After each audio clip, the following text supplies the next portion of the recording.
بچے بیٹھے ہو، والدین کو اپنی جنت بنا لو، ماں باپ کو اپنی جنت بنا لو، ان کی دعا لے لو۔ میرے نبی نے فرمایا کاش میری ماں زندہ ہوتی۔ ماں کا خاص طور پر منشن کیا، میری ماں کیوں کہ باپ کو تو دیکھا ہی نہیں، اور ماں کو دیکھا ہے 6 سال۔ میری ماں زندہ ہوتی اور میں عشاء کی نماز کے مصلی پہ کھڑا ہوتا اور میرے گھر سے میری ماں کہتی محمد، تو میں ماں کے لیے نماز توڑ دیتا۔ میرا نبی کہہ رہا ہے۔ اور جب آپ حج پہ تشریف لے گئے اور ابوا کے میدان سے گزرے جہاں میرے نبی کی والدہ کا انتقال ہوا تھا، اس بات کو 57 سال گزر چکے ہیں۔ 6 برس کی عمر میں مدینہ سے نکلے 3 افراد، میرے نبی کی ماں، میرے نبی کے والد کی باندی ام ایمن، وہ بھی ماں ہیں، انہوں نے بھی دودھ پلایا تھا میرے نبی کو۔ 2 مائیں ہیں، ایک دودھ پلانے والی، ایک پیدا کرنے والی، اور ایک میرے نبی ہیں۔ جب ابوا کے پہاڑوں میں پہنچے تو اچانک ہارٹ اٹیک سے حضرت آمنہ 25 سال کی عمر میں انتقال فرما گئیں، اور میرے نبی نے اتنا اس کا غم لیا۔ 6 سال کا بچہ، میں سن 2000 میں وہاں گیا تھا، میرے آنسوں نہیں رکنے کو آ رہے تھے کہ کہاں میرے نبی کی ماں کو اللہ نے اٹھایا، نہ کوئی آسرا، نہ کوئی سہارا، نہ کوئی رشتہ، نہ کوئی جھولی، نہ کوئی چھاؤں، ایسے تنہا یتیم کر دی۔ جب ان کو پتھروں میں دبا کے نیچے اترے، ام ایمن کو سے ہاتھ چھڑا کر بھاگے اور اوپر پہاڑی پہ چڑھ گئے۔ جب ام ایمن پیچھے گئیں تو ام ایمن نے کیا دیکھا کہ ابوا کے پہاڑ بھی رو رہے ہوں گے، آپ ماں کی قبر کو چمٹ کے ایسے اوپر لیٹے ہوئے تھے، قبر کو پکڑا ہوا تھا، اوپر لیٹے ہوئے تھے۔ جب ام ایمن قریب آئیں تو سنا آپ کہہ رہے تھے اماں جی، آپ کو تو پتہ تھا آپ کے سوا میرا کوئی نہ تھا، آپ مجھے چھوڑ کے کہاں چلی گئی، کیوں چلی گئی؟ 6 سال کا بچہ پہلی موت دیکھ رہا ہے تو ان کو سمجھ میں نہیں آ رہا کہ میری ماں کے ساتھ ہوا کیا ہے۔ ام ایمن نے اٹھانا چاہا، آپ نے اٹھنے سے انکار کر دی۔ اس صدمے کو سینے میں لیے ہوئے 57 سال کے بعد، 7ویں دن بندہ رو نہیں سکتا، رونا نہیں چاہے تو رونا نہیں آمدا، 57 سال کے بعد آپ اس وادی سے گزرے، اپنے اونٹنی کو ماں کی قبر کی طرف موڑ دیا، اور ان پلرز کو 3 گنا کرو تو وہ پہاڑ بنتا ہے، چھوٹی پہاڑی تھی۔ اونٹنی کو نیچے بٹھایا، اوپر پہاڑ پر گئے، اور یہ مجھے دیکھو، یوں آپ نے گھٹنے کھڑے کیے ماں کی قبر کے سرانے، اور یہ ہاتھ یہاں رکھے، اور پھر سر دیا اپنے گھٹنوں میں یوں،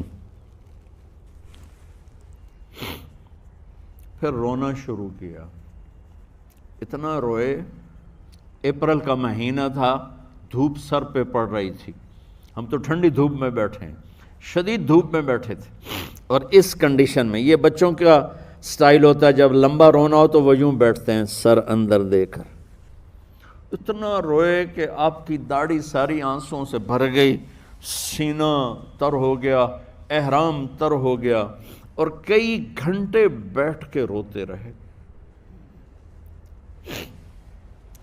2 جہان کے سردار ہو کر تمنا کر رہے ہیں کاش اماں تو زندہ ہوتی، تو مجھے کہتی محمد میں تیرے لیے نماز توڑ دیتا۔ اور میرے نبی نے، یہ بچیاں غور سے سنو، میرے نبی سے پوچھا گیا یا رسول اللہ قیامت کب آئے گی؟ آپ نے فرمایا یہ تو اللہ کو پتہ ہے۔ انہوں نے کہا یا رسول اللہ کوئی نشانی بتا دیں، تو آپ نے فرمایا جب بچیاں ماؤں کو ذلیل کریں گی تو قیامت آ جائے۔ جب بیٹیاں ماؤں کے ساتھ بدتمیزی کریں گی اور ماؤں کو ذلیل کریں گی تو قیامت آ جائے گی۔ ایک ماں بیٹی کو میں بھول نہیں سکتا، ماں کے موٹے موٹے آنسو گر رہے تھے، اور بیٹی ماں سے کہہ رہی تھی بھوک نہیں، ہماری اپنی پنجابی زبان، بھوک نہیں، اوئے ہوئے ہوئے ہوئے، یہ تو ہم نوکر کو کہتے ہوئے ڈرتے ہیں، وہ ماں سے کہہ رہی تھی بھوک نہیں، یعنی بکواس نہ کر، روا کے چپ، صرف آنسو اس کے گر رہے تھے ایسا۔ شاید وہ یاد کر رہی تھی کہ 9 مہینے کیسے اس کو میں نے پیٹ میں پالا، جنتے ہوئے کتنی تکلیفوں سے گزری، اور اس کو دودھ پلاتے ہوئے کتنی راتیں میں نے کاٹ کاٹ کے گزاریں، اور اس کے پیشاب دھوتے ہوئے کتنی دفعہ میں سردی میں ٹھٹھری، اور آج یہ مجھے کہہ رہی ہے بھوک نہیں۔ اس لیے میرے نبی نے فرمایا جس نے ماں باپ کو دکھ دیا، سنو غور سے بچوں سارے سنو، جس نے ماں باپ کو دکھ دیا اس پہ اللہ کی لعنت، اس پہ فرشتوں کی لعنت، اس پہ زمین آسمان کی لعنت، نہ ان کی نماز قبول ہے، نہ روزہ قبول ہے، نہ صدقہ قبول ہے۔ میرے نبی کی زندگی کا دوسرا روپ حقوق العباد، نماز حقوق اللہ میں آ جاتی ہے، میں حقوق العباد کی تھوڑی سی وضاحت کر رہا ہوں۔ ماں باپ زندہ ہیں تو دعا لے لو۔ والدین سے کہتا ہوں بچوں کو عزت دو، جہاں اولاد ماں باپ کے حقوق ہیں وہاں اولاد کے حقوق ہیں، اولاد کو عزت دو، اولاد کو عزت دو، اولاد کو عزت دو۔ بہت سی اولاد کی نافرمانی کا ذریعہ ماں باپ بن رہے ہیں، سختی کر کے، زبردستی کر کے اور ٹھونس کر چیزیں نوکروں کی طرح سلوک کر کے۔ میرے نبی کے گھر میں جب بیٹی فاطمہ ملنے کے لیے آتی تھیں تو میرے نبی بیٹھے نہیں رہتے تھے، یا اب چیئر پہ بیٹھے ہوئے بی بی فاطمہ آ گئی، اب زمین پہ بیٹھے ہوئے ہیں بیٹی آ گئی، اب چارپائی پہ لیٹے ہوئے ہیں بیٹی آ گئی۔ میرے نبی کیا کرتے تھے؟ کھڑے ہو جاتے تھے، کھڑے ہو جاتے، ایک دم کھڑے ہو جاتے تھے، اور پھر کھڑے نہیں رہتے تھے، تیزی سے آگے بڑھتے تھے اور حضرت فاطمہ کا ہاتھ پکڑ لیتے تھے۔ یہ والدین غور سے سنو، حضرت فاطمہ کا ہاتھ پکڑ لیتے تھے اور ہاتھ پکڑ کے مجھے دیکھو یوں بوسہ لیتے تھے، بیٹی کا بوسہ لیتے تھے، پھر ہاتھ چھوڑتے نہیں تھے، ہاتھ پکڑے پکڑے لاتے لاتے لاتے ان کو چارپائی پر پہلے بٹھاتے تھے پھر خود بیٹھتے تھے۔ یہ باپ اور رسول ہو کر بیٹی کو یہ عزت دیتے تھے۔ پھر وہ جنت کی عورتوں کی سردار بنی، پھر وہ جنت کے سرداروں کی ماں بنی، پھر وہ اللہ کے شیر کی زوجہ بنی۔ تو والدین سے کہتا ہوں کہ اپنے بچوں کو عزت دو، عزت دو، عزت دو، عزت دو۔ پھر آپ سے زندگی کے بڑے فیصلے ہیں شادی۔ اب لوگ اکٹھے پڑھتے ہو لڑکے لڑکیاں، اپنی شادی کے فیصلے خود نہ کرو، اپنے ماں باپ کے حوالے کرو۔ اس میں شرافت بھی ہے، اس میں برکت بھی ہے، اس میں رحمت بھی ہے، اور اس میں والدین کی دعائیں بھی ہیں۔ کورٹ میرج کو ہوا نہ دو، boyfriend girlfriend culture ہمارا نہیں ہے۔ میرے نبی کے طریقے میں مرد اور عورت کا صرف نکاح سے تعلق ہے، اس کے علاوہ سب جہنم کی آگ ہے۔ اور والدین سے کہتا ہوں کہ اپنے بچوں سے پوچھ کے رشتے کرو، زبردستی مت کرو۔ میرا معاشرہ بہت سنگین قسم کے جرم کا شکار ہے، بچوں پہ مسلط کر دیتے ہیں، ایتھے ہی کرنی ہے، ایسے جٹائیں چی کرنی ہے، بٹائیں چی کرنی ہے، پتہ نہیں آئے کتوں ہیں جٹ بٹ۔ چلو تم ناراض نہ ہو، راجپوتائیں چی کرنی، میں راجپوت ہوں، میں اپنی قوم کو بھی رگڑ دیتا ہوں، راجپوتائیں چی کرنی، اگاں کرنی ہی کوئی نہیں۔ یہ ظلم و ستم اولاد پہ مت کرو، اپنی بچی سے پوچھو، اگر بیٹی ہاں کرے تو پھر قدم اٹھاؤ، اگر بیٹی کہہ دے میں نہیں کرنا چاہتی تو وہ نافرمان نہیں ہے۔ اللہ کے واسطے میری سنو، صرف تم نہیں سن رہے ہو، اس کیمرے سے لاکھوں کروڑوں لوگ سن رہے ہیں۔ اگر بیٹا یوں کہہ دے کہ ابا میں نے یہاں شادی نہیں کرنی، میرا جی نہیں چاہتا ہے، تو وہ بیٹا نافرمان نہیں ہے، فرما بردار ہے، اس نے شریعت کا حق استعمال کیا ہے۔ اب ایسا ظلم مت کرو کہ نہیں اتھے ہی کرنی ہے، اتھے گھروں نکل جا۔ زندگی تم نے تو نہیں گزارنی، زندگی تو بچے نے گزارنی، میں قربان جاؤں۔ ایک حدیث سنو پہلے، پھر اگلی بات سناتا ہوں۔ ما تزوجت وما زوجت الا بوحی من السماء نزل به جبریل۔ لوگو سنو، میں نے جہاں شادی کی، میں نے جہاں بیٹی کی شادی کی، پہلے آسمان سے جبریل فرشتہ اللہ کا حکم لے کر آیا، پھر میں نے قدم اٹھایا۔ سمجھ گئے میری یہ بات؟ سمجھ گئے سارے؟ اب اگلی سنو۔ حضرت علی فاطمہ کا رشتہ لینے آ گئے، اور جبریل ان سے پہلے آ گیا کہ یا رسول اللہ فاطمہ علی کے لیے ہے۔ باپ محمد مصطفیٰ جیسا ہے، رشتہ مانگنے والا علی جیسا ہے، اور بیٹی فاطمہ جیسی ہے۔ اور آپ پوچھتے ہیں علی کیسے آئے؟ وہ شرم کی وجہ سے کچھ کہہ نہ سکے، چپ۔ آپ کو تو پتہ تھا، آپ نے فرمایا فاطمہ کے رشتے کے لیے آئے ہو؟ کہا جی۔ تو جبریل تنال بیٹھا ہوا ہے کہ یا رسول اللہ اتھے ہی کرنا ہے، آپ نے ہاں نہیں کی،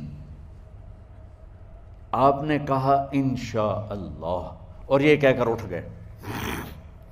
انشاءاللہ نبی کا ہاں ہی ہوتا ہے، لیکن جبریل کے آنے کے باوجود اور اللہ کے کہنے کے باوجود میرے نبی کو بھی پتہ ہے کہ یہ رشتہ یہاں کاتب تقدیر نے لکھ دیا ہے، لیکن امت کو سبق سکھانے کے لیے آپ گھر تشریف لے گئے۔ بیٹی فاطمہ کہ جی یا رسول اللہ، کہا علی کا رشتہ آیا ہے، میں ہاں کر دوں؟ سبحان اللہ۔ میں اپنے دیہاتی بچیوں پہ مجھے رونا آ گیا کہ جنہیں پتہ ہی نہیں ہوتا سانو کہیں نال بندے پہ جانور ہے یا انسان ہے۔ علی جیسا داماد، چلو علی کو چھوڑو، فاطمہ کو چھوڑو، جبریل آیا بیٹھا ہے، جبریل آیا بیٹھا ہے۔ اس کے بعد فاطمہ سے پوچھنے کی کیا بات؟ جبریل آ کر کہہ رہا یا رسول اللہ، اللہ کہہ رہا ہے فاطمہ علی کے لیے ہے اور علی فاطمہ کے لیے ہے، اور پھر آپ کہتے ہیں بیٹی فاطمہ ہاں کر دو۔ ہماری تو آج کی بیٹیاں انکار نہیں کرتی، چپ کر کے گاں ماش طرح بن چھڑ دین کلے نال۔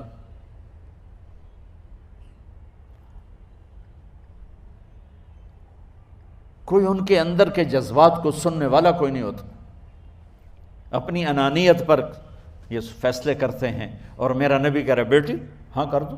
سبحان اللہ۔ آپ کا کیا خیال ہے، فاطمہ نے انکار کرنا تھا؟ یہ تو یہ بیٹیاں نہیں انکار کرتی تو فاطمہ نے کہاں کرنا تھا؟ لیکن یہ سبق دینا تھا ان والدین کو جو نادانی کے فیصلے کر کے اولاد کو ہمیشہ ایک ٹھنڈی آگ میں دھکا دے دیتے ہیں۔ حضرت فاطمہ رضی اللہ تعالیٰ عنہا نے جب ہاں کی، پھر آپ باہر نکلے۔ اچھا مزے کا واقعہ ہو، حضرت علی اٹھ کے باہر نکلے تو صحابہ باہر کھڑے انتظار کر رہے تھے کہ کیا ہوا۔ حضرت علی کو بھیجنے والے تھے عبد الرحمن بن عوف۔ پہلے ابو بکر گئے تو آپ نے انکار کر دیا، عمر گئے رشتہ مانگا، آپ نے انکار کر دیا۔ عبد الرحمن بن عوف نے علی سے کہا آپ جائیں، آپ کا رشتہ رد نہیں ہوگا۔ کہنے لگے میرا تو ذاتی گھر بھی کوئی نہیں، مجھے کہاں سے رشتہ ملے گا، میں تو بالکل غریب ہوں۔ کہا نہیں تم جاؤ۔ تو واپس آتے انہوں نے عبد الرحمن بن عوف پہ چڑھائی کر دی، ویکھیا ہے نا تو مینوں گلے آئی، انکار ہو گیا۔ تو صحابہ نے پوچھا کیا ہوا؟ کہا کچھ کہا ہی نہیں، چپ کر کے اٹھ گئے۔ تو عبد الرحمن بن عوف کہنے لگے کچھ بولے صحیح، کہ بس اتنا کہا انشاءاللہ، کہا تو مبارک ہو، نبی کا انشاءاللہ ہاں ہوتا ہے۔ کہا اچھا، تو اتنے میں آپ باہر تشریف لے۔ کہا علی، کہا جی، کہا لو بلاؤ، لوگوں کو بلاؤ۔ ساری مسجد بھر گئی، آپ کے ساری مسجد فل ہو گئی۔ آپ ممبر پہ کھڑے ہوئے علی کو سامنے بٹھایا، کہا لوگو یہ جبریل میرے پاس اللہ کا پیغام لائے ہیں کہ میں فاطمہ بنت محمد کا نکاح علی کے بن ابی طالب کے ساتھ کر دوں۔ پھر آپ نے خطبہ پڑھا اور کہا کہ علی، ہائے ہائے ہائے، میں نے فاطمہ بنت محمد کو 400 درہم مہر کے عوض تیرے نکاح میں دیا، تو نے قبول کیا؟ حضرت علی نے زور سے نعرہ لگایا میں نے قبول کیا، اور سجدے میں چلے گئے، اللہ کا شکر کا سجدہ ادا کیا۔ پھر میرے نبی نے وہیں سارے مجمع کو شہد کا شربت پلایا اور تازہ کھجوریں کھلائیں، اور پھر جب رخصتی ہوئی تو آپ نے حضرت علی سے فرمایا کہ آپ آ کے لے جاؤ۔ پھر آپ نے حضرت ام سلمہ، حضرت حفصہ اور جناب حضرت عائشہ رضی اللہ تعالیٰ عنہ، ان تینوں کو بلا کر فرمایا تمہیں پتہ ہے نا مجھے فاطمہ سے کتنا پیار ہے، تو تم فاطمہ کو دلہن بناؤ، اس کی تیاری کرواؤ، اسے دلہن بناؤ۔ تو ان تینوں نے حضرت فاطمہ کو دلہن بنایا۔ پھر آپ نے حضرت علی کو پیغام بھجوایا، وہ تشریف لائے، اپنی اونٹنی لے کر آئے، حضرت عقیل ساتھ ہے، سلمان فارسی ساتھ ہے، اور دروازے پر اونٹنی بٹھائی، آپ علی کو اندر لے گئے اور یوں فاطمہ کا ہاتھ پکڑ کے علی کے ہاتھ میں دے کر فرمایا علی تمہیں نبی کی بیٹی مبارک۔ سبحان۔ پھر آپ نے کہا میری بیٹی فاطمہ، مجھے اپنے خاندان میں جو سب سے زیادہ محبوب تھا میں نے تیرا ہاتھ اس کے ہاتھ میں دے دیا ہے۔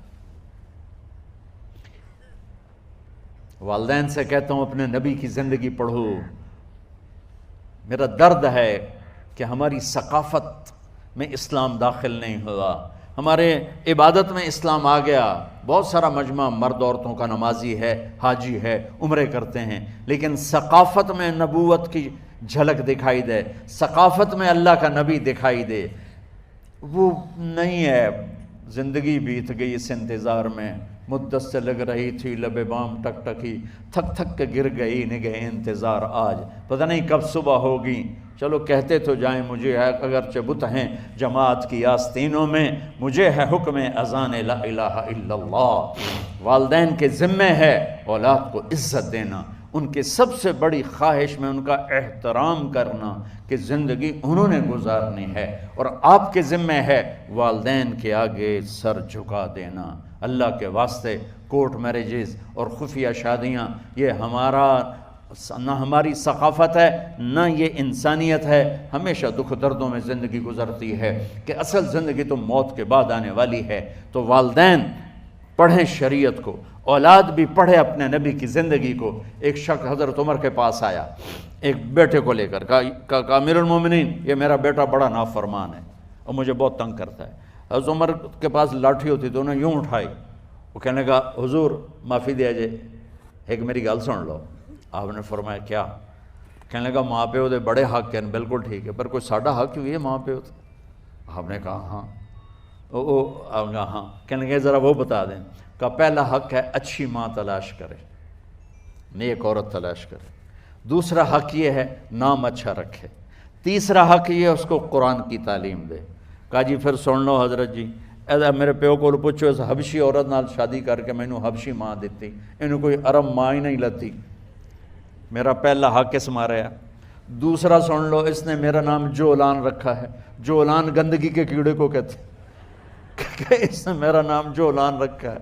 اور تری سن لو، اس آج تے مینوں قرآن دی شکل نہیں وکھائی۔ حضرت عمر ہوئی سوٹا وہ دے سر تے پھیر دے کہ پہلے تیری مالش کراں پھر ایدی کر سکتا۔ تو آج کے والدین بھی اپنی اولاد کے بارے میں بہت بہت بہت غافل ہیں، اور اولاد کا بھی حال یہی ہے، چونکہ ماں کیا ہے، باپ کیا ہے، اولاد کیا ہے، یہ شریعت، یہ قرآن بتاتا ہے، یہ میرے نبی کی زندگی بتاتی ہے۔